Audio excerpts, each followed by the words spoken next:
I wanted to clarify a few things we were talking about yesterday when I was a little under the weather, and there are a few things that we didn't get to.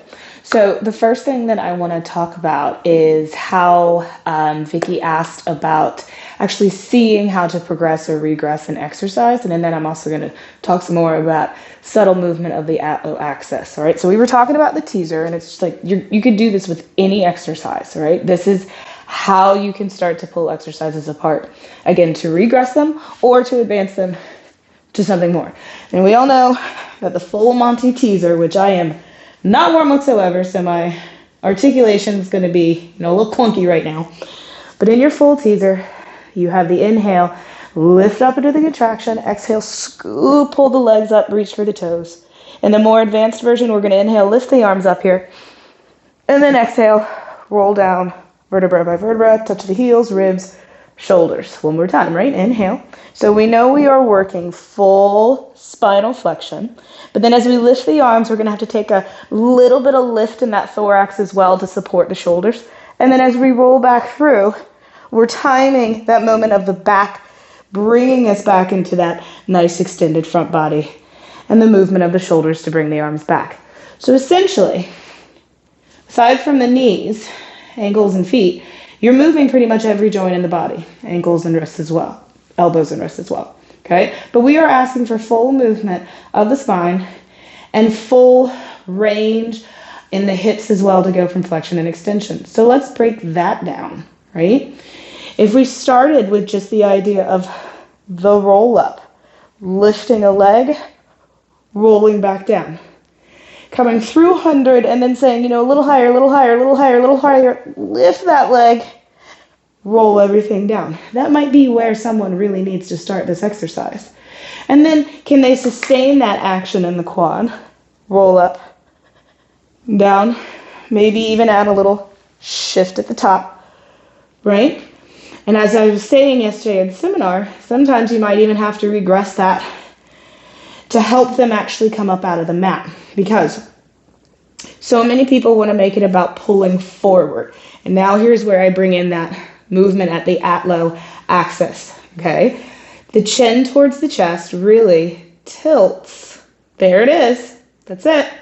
Now, instead of thinking forward pull, I'm going to think lift the back of the spine up around, and I'm going to use the oppositional weight of the legs moving out to help me come up to find that balance point, to get me up farther from that point where I was here and it was like, ooh, that's so tough.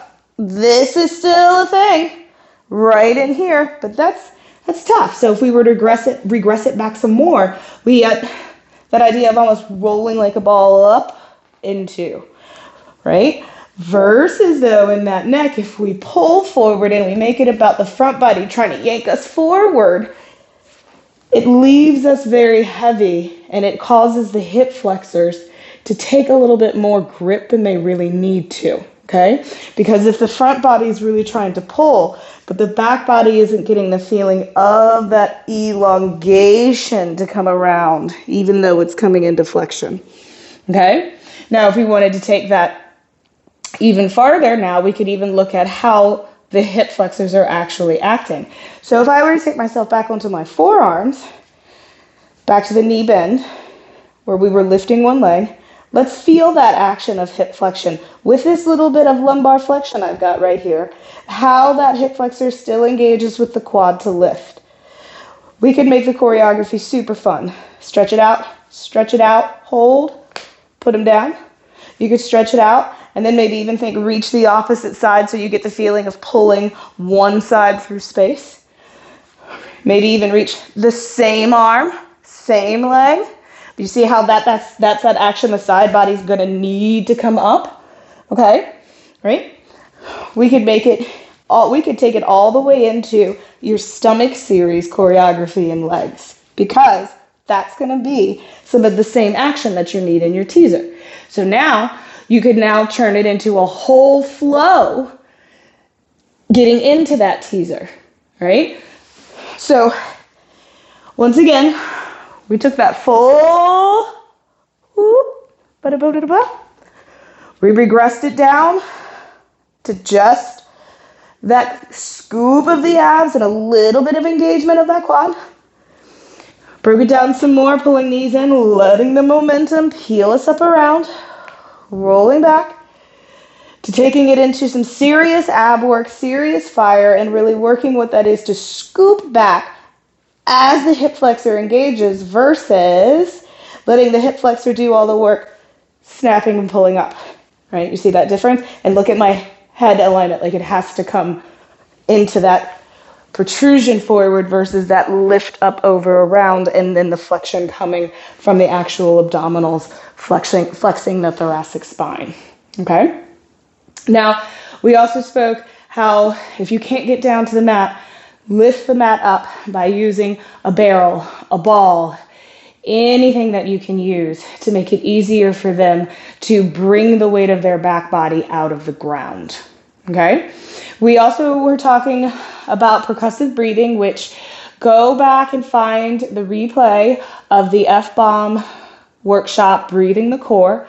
I do a little segment in there, and you guys have access to all of the F-Bombs of 2022 and 2021 in your dashboard. So check that out, because that's going to answer a whole lot of questions about breathing and how to actually get your clients to actively breathe and actively feel and see their abdominals moving. One of the things I did not get to touch on yesterday was your alignment in regards to scoliosis, okay? My brain just wasn't working and we totally skipped it. We were finishing up the seminar talking about alignment. And what I really want to drive home is that alignment is important. It absolutely is. You can't just let their bones clank around in space.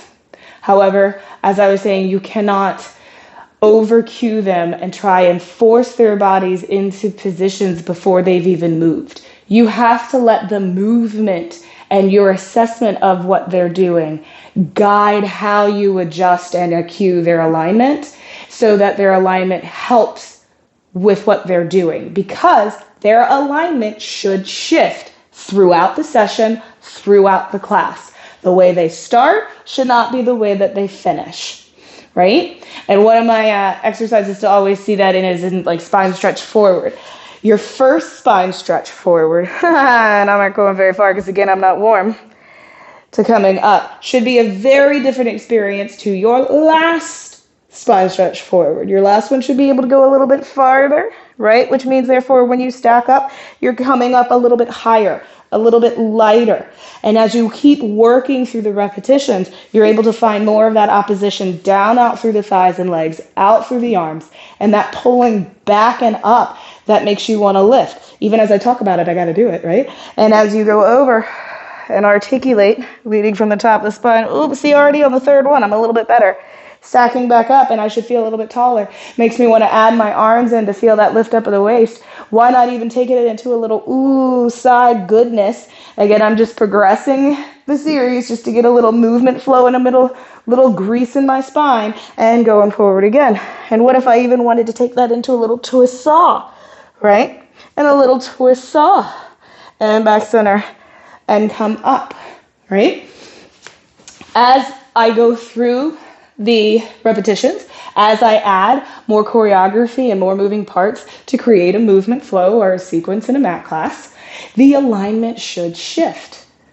So you can't get a body stuck into this perception of an image you have in your head of what the exercise looks like or what they should be doing, ears over ribs over shoulders. And I'm going back now because particularly if you have a client with scoliosis, which is like a lot of people, right? Now, if you have a genetic scoliosis, you were born that way, that is the shape of the spine.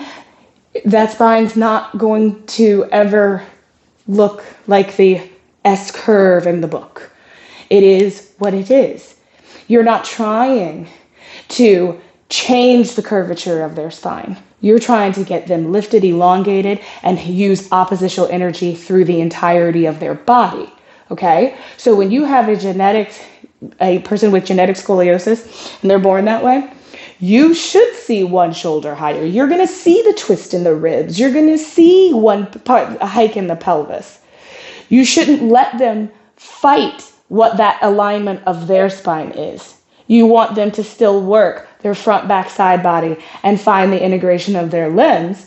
It can look asymmetrical. A lot of times with my people with scoliosis, I'll even say, maybe you need to open one arm to the side, turn the other arm over, and slightly turn your head to the left. And then they're like, oh man, that feels really good. And you see their abs just follow the shape and follow the line of their spine. That is still a line, albeit it may not be a symmetrical square that we're used to seeing in our heads and thinking like that's what we're going for.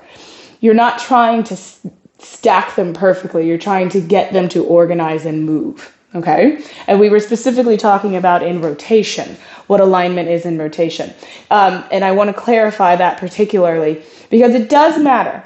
You have to make the choice. Do you want to make rotation?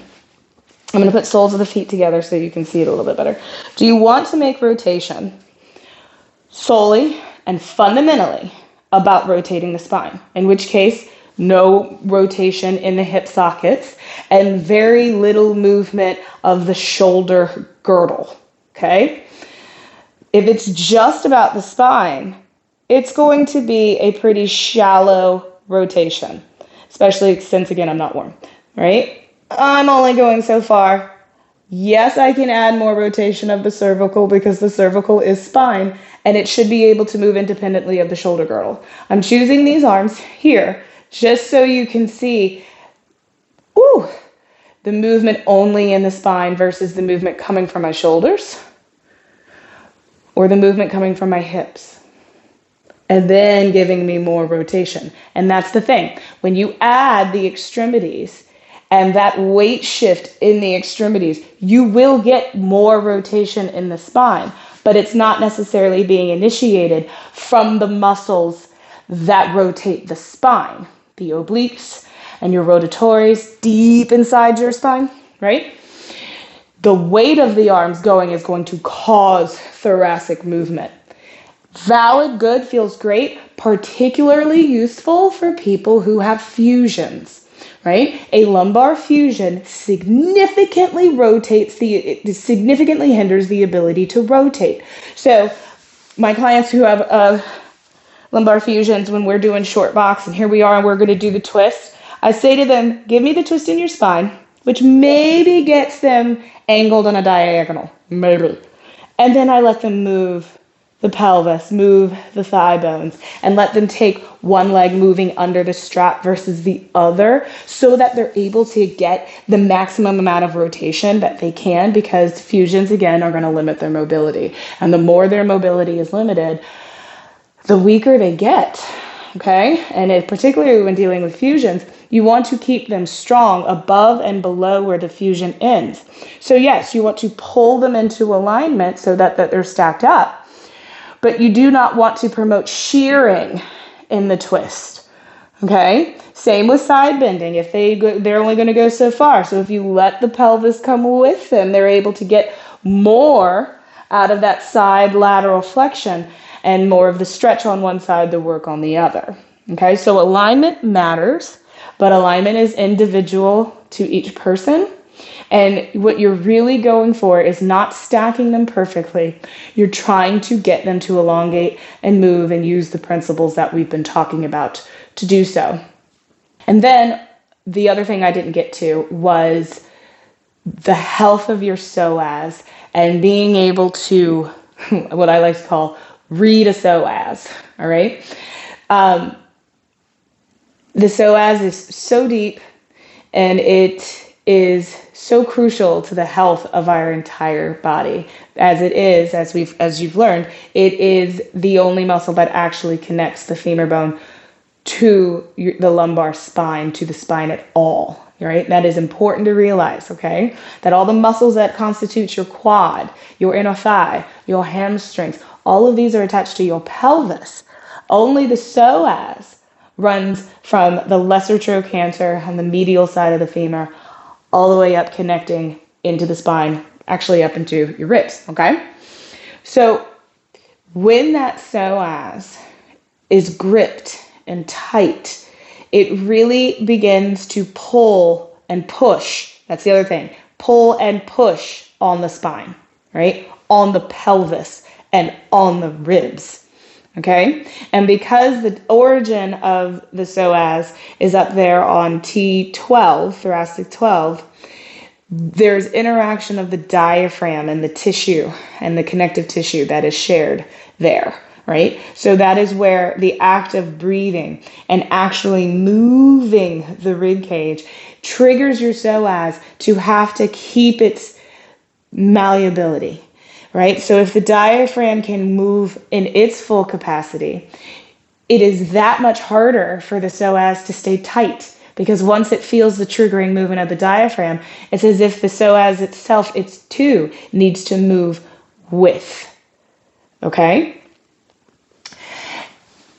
When psoas begins to lengthen, and I don't want to say release. Release is not a word I really like to use in the practice of Pilates because, I mean, you relax at the end, right?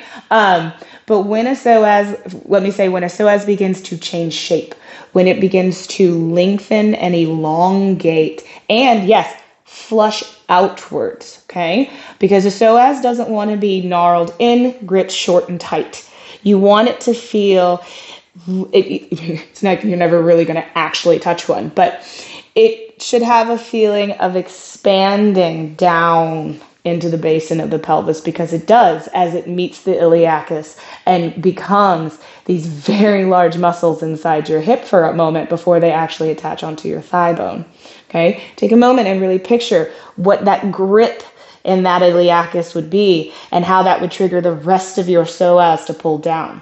Okay, so when I was talking about those with lumbar pathologies and back pathologies, and they're coming into you already in this kind of hyperflexed position because they're curling into a fetal position to protect themselves, right? That's what we do, okay? You have to think about, okay, their psoas is really unhappy in there, really not having a lot of space to do things, okay? So you have to find the breathing, and you have to find where you let them start elongating through space and coming up to their neutral. When people come into me with spinal issues, I'm really looking at, well, how first can we get you to the idea of center, up, and home? Before we start taking you off of center, you have to know where center is in order to become back to center, right? And when you've got clients coming to you or people in your class that are in this place, their back hurts, and then they're pulling up on their shoulders to try and get up off the pain, the little psoas in there is suffering. When it starts to change shape and get its elongation and open up, be ready for a host of things to happen. It is really what I believe to be a trauma response, as the psoas holds all of our secrets, and it holds memories. It does. There's a lot of study going on about it. Because it is so very close to your vagus nerve, and it is so very close to all of the muscles, all your entire digestive system, that when it starts to change shape, when it starts to move in a new way, there's all kinds of reactions that happen physically and emotionally. And as a teacher, you want to create a safe space and just let it happen. I've had people cry. I've had people scream at me. I've had people cuss me out. I have people start hysterically laughing. I'm a laugher. I hysterically start laughing. It's just a thing. And then another one is rage and anger. And I let all these things happen. And even if you want to say dirty words to me, they always thank me at the end because they feel so much better. But that change is important, and if it happens in your studio, be ready for it and just accept it. Let them go blow their nose and come on back and say, all right, we're not going to quit now because we just made progress. And you're like at the threshold. You've got to cross over and get through it if you really want to feel the long-lasting change of it. And that's not something all teachers want to do. But if you're going to work deeply with someone, you do need to be prepared for that response. Okay, that covers all the things I wanted to get to. And if you have any more questions after now that I've dropped that bit of info, send me a message. And otherwise, I will see you guys on Sunday. And I am back to tip top shape.